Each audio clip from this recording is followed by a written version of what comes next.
now that you guys can hear me, I'll introduce myself. So for those of you who don't know me, my name is Eric Sears. You may see me around the church because my wife Lydia and I operate as half the church secretary. And so I'm half and she's the other half, which works for marriage as well, I guess, so that's good. Got a few chuckles, it's a good start.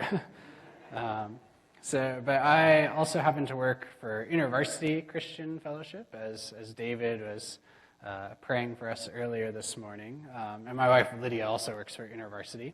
And so we're missionaries to the college campus. And so we work with CMU students, and our vision is to see CMU students of all backgrounds come to know Jesus and to follow Jesus with their whole lives.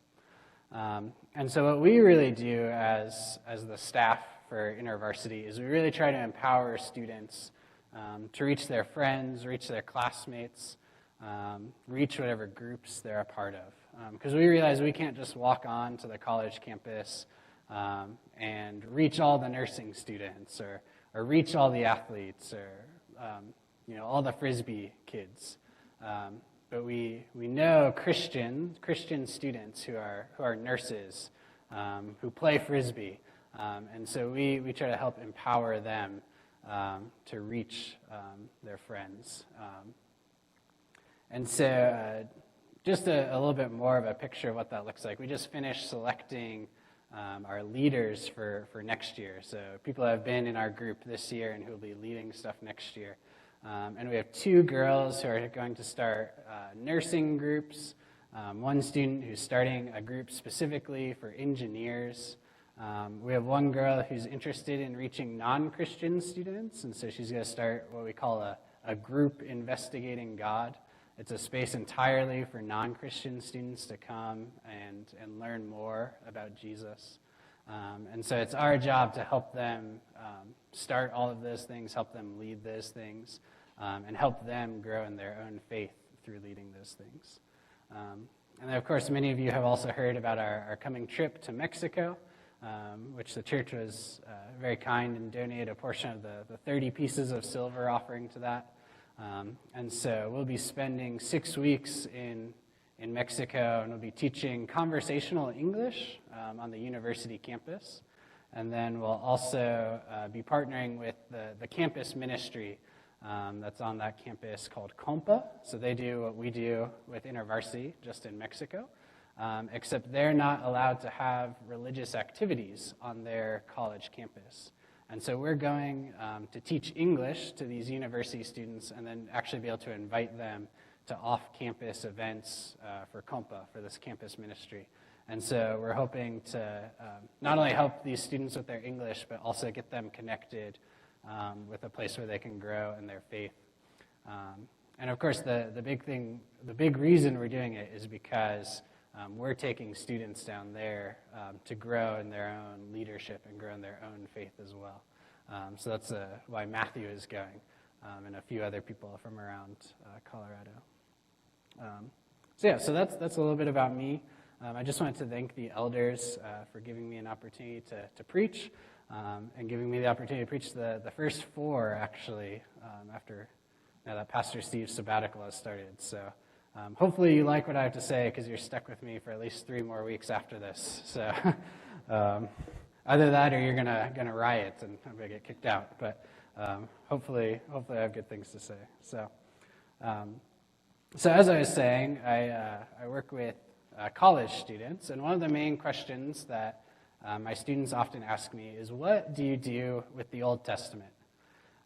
The Old Testament's kind of weird, right? There are a bunch of laws. There are people that seem to be good, and then they do really, really stupid things, right? Sometimes even evil or broken things. And often my students ask me, am I really supposed to take these people as examples of faith when they have such great moral failures? And so I often talk to them about how they're only seeing the trees in the forest. They're missing their way through the forest. But the reality is that's actually starting to become true for churches too.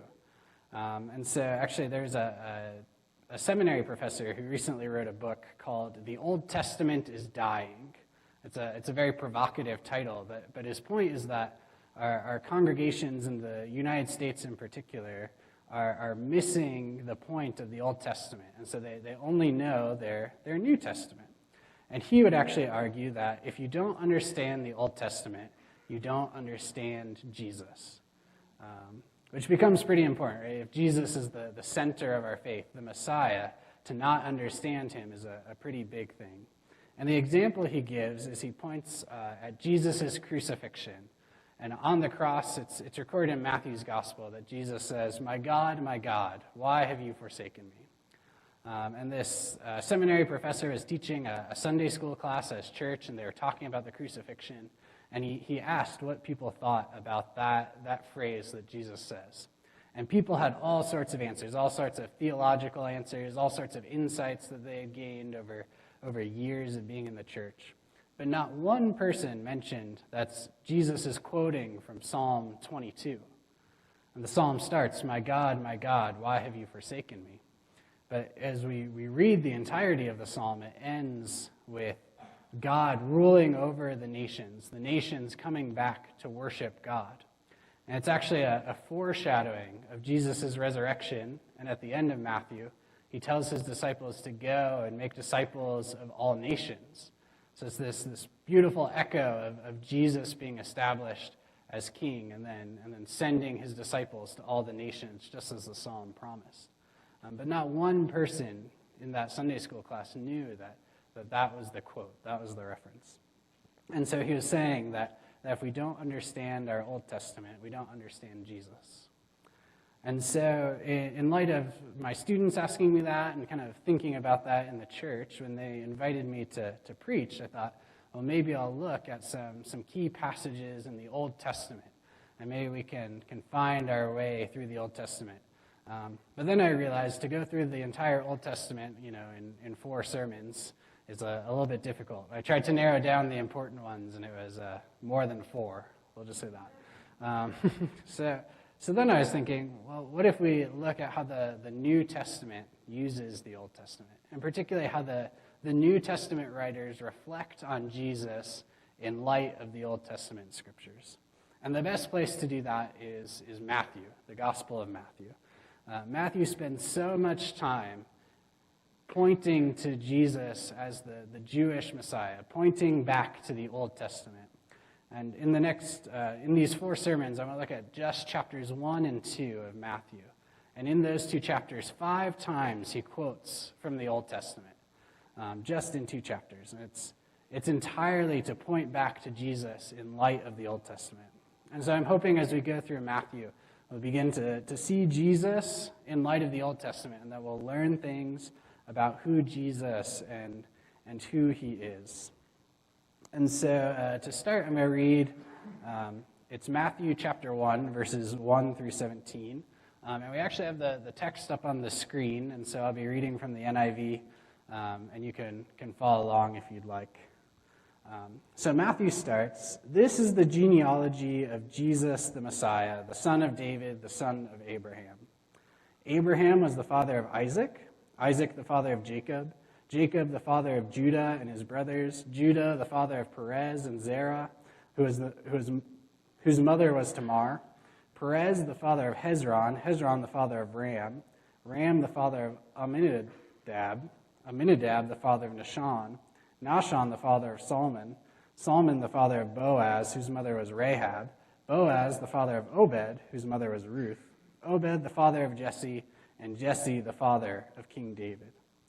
Now David was the father of Solomon, whose mother had been Uriah's wife, and Solomon was the father of Rehoboam, and Rehoboam the father of Abijah, and Abijah the father of Asa, and Asa the father of Jehoshaphat, and Jehoshaphat the father of Joram, and Joram the father of Uzziah, and Uzziah was the father of Jotham, Jotham the father of Ahaz, Ahaz the father of Hezekiah, Hezekiah the father of Manasseh, Manasseh the father of Ammon, Ammon the father of Josiah, and Josiah the father of Jehoiakim, and his brothers at the time of exile in Babylon.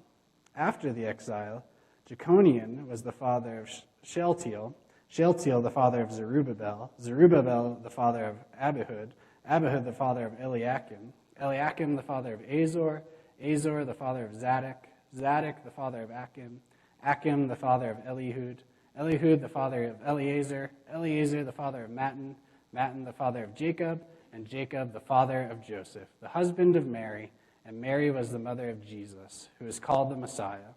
Thus there are 14 generations in all, from Abraham to David, 14 from David to the exile, and 14 from the exile to the Messiah. So the way I've structured my talk is around three questions that will help us understand the text. And my first question is, why start with the genealogy? Which is probably what many of you are asking about me reading this all to you. Right? And the reality is this is the portion of the Christmas sermon that gets skipped over because nobody wants to hear all the names. But I actually think that Matthew has a point, and so I didn't just read all the names just to bore you for a couple minutes. Got a few chuckles again. Slow day, that's okay. And I think the point of Matthew's genealogy can actually be seen in kind of a modern phenomenon, which is Ancestry.com. So that's something people do today. Maybe some of you have even tried it. But for those of you who don't know, Ancestry.com, you put in your name and your parents' name, and then it's an online database that draws sources for you to fill in your family tree. And so my grandpa has actually done it on my mom's side. He spent a good year, this was kind of his main hobby, filling out this massive family tree, and he got it all printed out, and then once he was done, he stuffed it under his bed, and it gets pulled out like once every 5 years when he remembers it, But you learn fascinating things about your family. So like my mom's maiden name is Coate, and at one point there was a Coatesville, Colorado, that was started by the Coate family, and now it no longer exists. So you learn fascinating things. Going farther back, you find where your family came to the United States often. So members of my family crossed over even the early 20s to come to the United States. And it means something for who you are today. It tells the story of your family, how you ended up here. And that's really significant. It's been really impactful for a lot of people. So much so they even had a TV show where celebrities kind of traced their ancestry and found out all sorts of things. It's a quite modern phenomenon, but I think it's also picks up why Matthew is using a genealogy here. It tells us something about Jesus, and it reflects back on the entire Old Testament. And the Old Testament makes up 75% of the Bible, which may surprise you, because I actually have a copy of the New Testament and the Old Testament. This is my Old Testament, and this is my New Testament translations that I use. And they appear roughly to be the same size, and yet this is 25% of the Bible, the New Testament, and this is 75% of the Bible, the Old Testament. And Matthew manages in 17 verses to remind us of the story of 75% of the Bible in order to tell us something about Jesus. And he structures it in three manners. He says there are 14 generations from Abraham to David, 14 from David to the exile, and 14 from the exile to the Messiah. So I just kind of want to talk about those periods and what they mean. And so the first one is Abraham to David. And so we first meet Abraham all the way back in Genesis chapter 12. So we're 12 chapters into the whole Bible when we meet Abraham. And before Abraham, we get all sorts of interesting stories about how broken humanity is, right? And so Genesis 1 starts with God creating things. Genesis 2, we have this picture of God creating humanity, right? And he says all sorts of things are good. Right, and then we turn the page, we're 3 chapters in, Genesis 3, everything goes terribly wrong, right? Humanity rebels against God, sin enters the world, right? What is good is now broken. right? We're only 3 chapters in at that point, right? And then from chapters 3 through 11, we get all sorts of stories, right? There's murder, right? God gets so angry that he floods the entire earth and just leaves one family, right? The story of Noah and the ark. And yet we quickly find out that Noah's family isn't all good immediately after that, right? We get all sorts of weird stories. We get the Tower of Babel, where they try to go up to God in order to bring him down, right? This form of idolatry, right? So within just 2 chapters, all that's good is broken. And then we get to Abraham. And when we jump to Genesis 15 in particular, that we get this God promising to Abraham.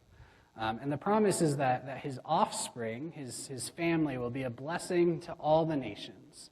And in light of all that's come before Abraham, we have to see this promise as a solution to the problem of sin and brokenness. Right? All the nations are now suffering from idolatry. Right? The story before, the Tower of Babel. Right? They're all idolatrous. They don't know God. But through Abraham and his family, God is going to go about fixing that. So we continue reading along, and Abraham does have children, and some of his children are better than others. Some of them aren't exactly very good people. But eventually they end up in Egypt, right? And they have enough children that they actually become an entire people group.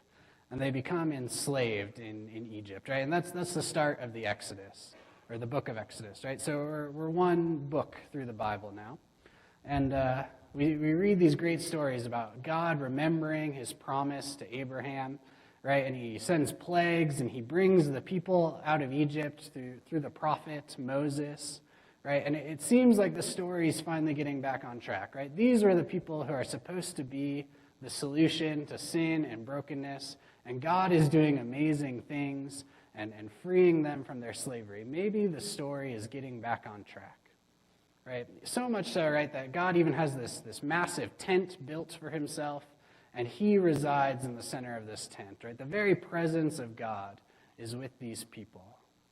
And yet we continue reading about their idolatry, right? About how they complain against God, right? About how they have to wander in the wilderness for 40 years. They can't even enter the promised land. An entire generation has to die out before they can enter the promised land because of their sin, right? But these are supposed to be the people who are the solution to the problem, right? And so eventually they do enter the promised land, right? And things continue to go terribly wrong. And so they finally get around to a point where they cry for a king. Maybe a king will bring order. And that's where we get David. Right? And David is declared to be a man after God's own heart, right? Maybe the story is getting back on track. Maybe David will do the great things. Maybe he'll lead Israel to be that blessing to the nations, to fix the brokenness that started in Genesis. Except we continue reading, right? And it turns out David isn't such a great guy. And we'll come back to that. His sin is mentioned in the genealogy itself. Right, and so that takes us through kind of this first segment, this first 14 generations from Abraham to David. And then we get from David to the exile to Babylon. And the story follows in the book of the Kings, right? First and Second Kings, and it talks about all these kings that come after David. We get Solomon, right, the wisest man in the world. And what he does is he builds a temple for God, right? And now God doesn't just have a really cool tent. He has a really cool house, like a permanent structure, a temple. And we read stories about God's presence filling the temple, and it shakes and it's violent, and the priests can't even enter. And it seems, right, maybe the story is getting back on track, right? Maybe these people will actually be the solution to sin and brokenness that God has promised. And then we turn the page, right? And Solomon starts taking hundreds and maybe thousands of wives, right? And they start introducing idolatry into Israel. And the people become idolatrous. And we read how after king after king after king actually furthers the idolatry, except for like 2 of them. There are like maybe 2 good ones in the entire story, right? And it even says that what they do doesn't really matter because the kings that come after them kind of undo it all, right? So the people of Israel, it seems, are part of the problem, even though they're supposed to be part of the solution. Right? So much so that God starts sending them the prophets, right? And the prophets say, look, if you don't stop sinning, God is going to send you into exile. He's going to have a nation literally come and conquer you. And as we get closer to that time, they start saying it's going to be the Babylonians, right? And we actually get Ezekiel's vision, right, of God's Spirit leaving the temple as the Babylonian army comes into Jerusalem and destroys it and takes all the upper class people into exile, it says, right, by fish hooks in their mouth. It's this violent image. All right, and that takes us through this second 14 generations, from David to the exile to Babylon. And then we have this last section, 14 generations from the exile to the Messiah. And this is where things get really interesting, right? So this is where we get, like the books of Ezra and Nehemiah. Under the Persians take over the Babylonians, right? And we get the Persians kind of allowing the people to return, and they start rebuilding the temple, and maybe the story will get back on track, right? But that's kind of where the Old Testament seems to end. And we actually have a 400-year gap between the end of our Old Testament and the beginning of our New Testament. And in that time, the Greeks come and take over the Persians, and the Greeks really try to destroy the Jewish way of life. So much so that the Jewish people revolt, and they actually throw off the Greeks, and you get the Maccabees, or the Hasmonean Empire. And it seems, right, like in their mind, maybe the story is getting back on track, even though this isn't necessarily recorded in our Bibles, right? They finally have their own nation again. There's some hope, only to have the Romans come in, right? And the Romans come in and take over Israel. And that brings us into the first century, into the time of Jesus' birth, the last few years of the BC and into the AD, the first century. Right, and it seems this entire time, right, that we thought there was going to be a solution, right? We've wandered through thousands of years. We've wandered through wars and nations and stories of all these individuals. And the problem is still present, right? And so the people begin to look to when God will take them out of exile. And when God takes them out of exile, what that means is he'll forgive their sins and he'll get the story back on track. And then the people begin to look for a Messiah, one person who would kind of be the representative of God, who would be God in person to lead them out of exile and begin the story again. And so we've made it through the entirety of the Old Testament in summary. Right? And I've told you now, right, if we don't understand our Old Testament, we don't understand Jesus. Right? This is the backstory to who Jesus is. If we don't understand the promises to Abraham, if we don't understand that it's the problem is still present all the way from Genesis chapter 3, it still hasn't found its solution, and yet God has promised it's going to come through the people of Israel. If we don't understand these things, we don't understand Jesus. And so for us today, I think we have to remember, at any time we turn to the New Testament, we have to keep this story in the background. Any time we look at Jesus, we have to remember that it's thousands of years of story, of history, of expectations, of a problem and a promise to a solution to that problem, to the problem of sin, right? And that's why it's important that Jesus comes in the first century, that he's born in Israel, that he's a Jewish man, right? That he comes during the time of exile under Rome. So we have to keep these things in our mind so that we understand our Old Testament and we understand Jesus. So the second question I want to ask from our genealogy is there are 5 women who are mentioned in the story. And so what about these women? is the question, because that's not normal. The genealogies from the first century don't typically include women. So just a quick rundown. We get Tamar is the first one, and we meet Tamar back in Genesis. And she's actually the daughter-in-law of one of Abraham's descendants, a guy named Judah. And Judah refuses to give Tamar a husband after her husband dies. And so she kind of manipulates him into having a child with him. And then we get Rahab, right? And so she's a prostitute, but she acknowledges God, right, as the people of Israel are coming into the promised land and taking it over. And so she actually helps them. And so she's a foreigner who kind of joins the Israelites. We get Ruth, right? So Ruth has her own book of the Bible. And we read that she's a Moabite, and she gives her loyalty to her Jewish mother-in-law. And she's an example of a foreigner who's faithful to God. And we get Bathsheba, and she's mentioned in here as the wife of Uriah. And I kind of alluded to that earlier, right? So this is David, is the king, right? And he lusts essentially after Bathsheba and takes her, right? This is an exploitive move of the king using his power. And then finally, right, in order to cover up his sin, right, he'll have Uriah killed, right? And then he tries to cover it up even more, right, until the prophet Nathan finally comes and says, God has seen what you've done.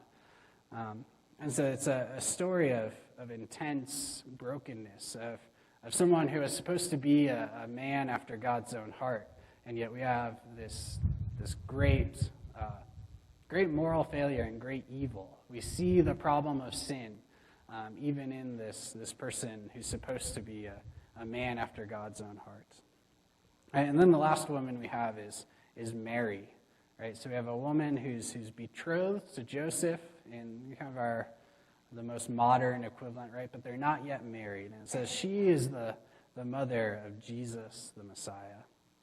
And so we have these women kind of put into the genealogy. And the question is, why are they there? And I think it shows two things. One, it demonstrates kind of the brokenness in the story, right? These women are either exploited by people in power, like Bathsheba, exploited by the king, or even Tamar, exploited by her father-in-law, Judah. And we see that these are the people who are supposed to be getting the story on track. These are the great figures in Israel's history, right? And yet we see their brokenness, right? And the scriptures don't shy away from their brokenness, right? It's not these people necessarily who are faithful. It's God who is faithful. And yet we also see these foreign women, people like Ruth, a Moabite, who are welcomed in to God's people. And it's this beautiful foreshadowing, right, of all of creation being renewed, right, of all the nations coming to know God, right, of Israel fulfilling that promise in a small, like, kind of one-off occurrence of all the nations being blessed by Abraham's family. And so for us today, right, when we read these stories in the Old Testament, many of my students tell me that these people are just supposed to be examples. They're supposed to be examples of faith, and then we get to Jesus, and then we finally understand that sin is defeated. But I actually think it invites us to a lot more. It invites us to see the story as it goes. It invites us to see the brokenness that started in Genesis 3 and continues on. It invites us to see that all of the nations, all of the people will come to know the true God. It invites us not necessarily to see these people as examples, but see that the problem is so pervasive, that sin is so pervasive, that it consumes even the people who are supposed to be the solution, and yet to look on God's faithfulness. And I also think it invites us to see ourselves as part of the story. Right? If we who follow Jesus today are going to say that Jesus is the one who will bring this healing, who will be the solution to the problem that started in Genesis chapter 3, right, then we're also obligated to bring that to our world, to look out at the brokenness in our own world, in our own neighborhoods, in our own families, right, in our city, in our nation, and to say that Jesus is the solution there too, right? So seeing this as part of the story, seeing Jesus as the relaunch of Israel's story, if you will, to be that solution, obligates us to action, obligates us as followers of Jesus to action. All right, we can't just leave Jesus here in our church, can't just leave Jesus in our Bible studies, in our prayer times, right, in our own home, right, because Jesus is the solution to a problem that plagues the whole world. Jesus is a solution to sin that marred, right, the good creation. So to kind of wrap up, the last question I want to ask is what do we learn about Jesus, about the Messiah, from a genealogy, a long list of names? And we see that Jesus is actually the relaunching of the story that started all the way back with Abraham in Genesis 12, right? And the point is to set the world right. The point is that God is fixing what is broken, that God is fixing sin and death, brokenness, evil. They won't stand, right?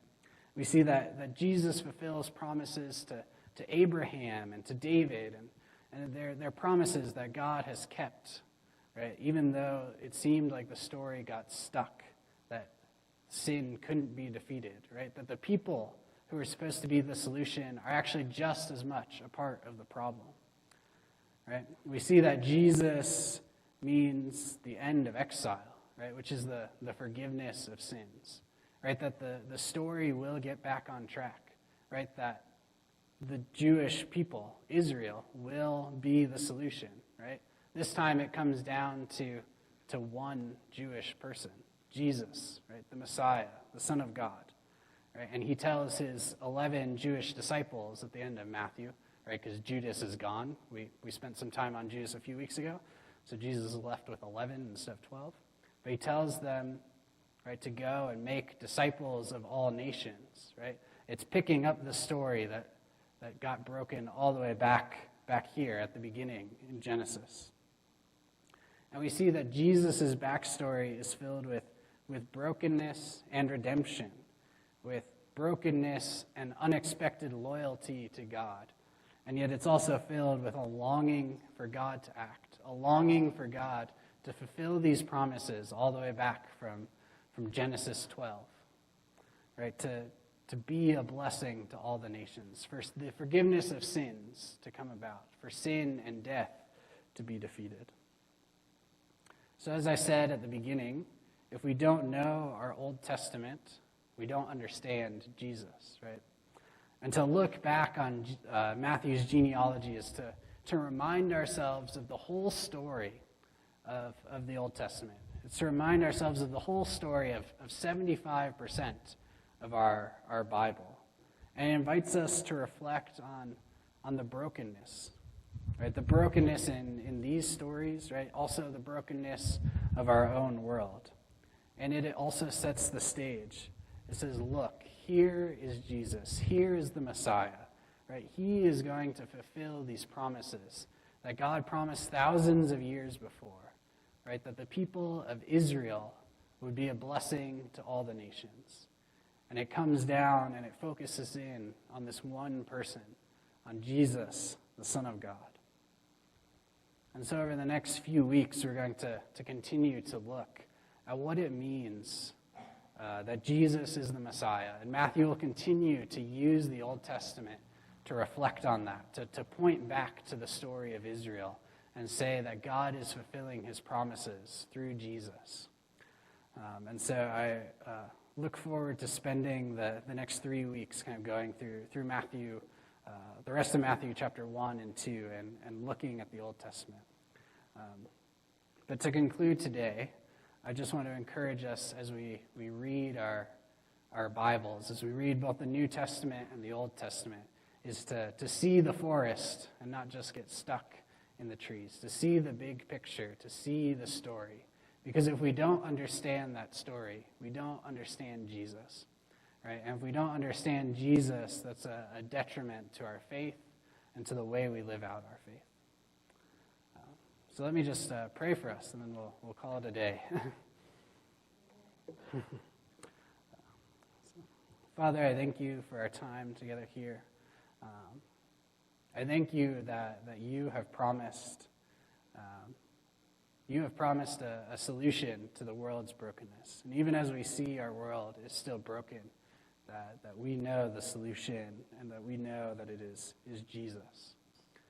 And in light of that, God, I ask that you help us to live that out. Help us to bring Jesus to our broken world. And help us to understand who Jesus is in light of these, in light of the long story and in light of these promises. I pray these things in Jesus' name. Amen. Thank you. See you all next week.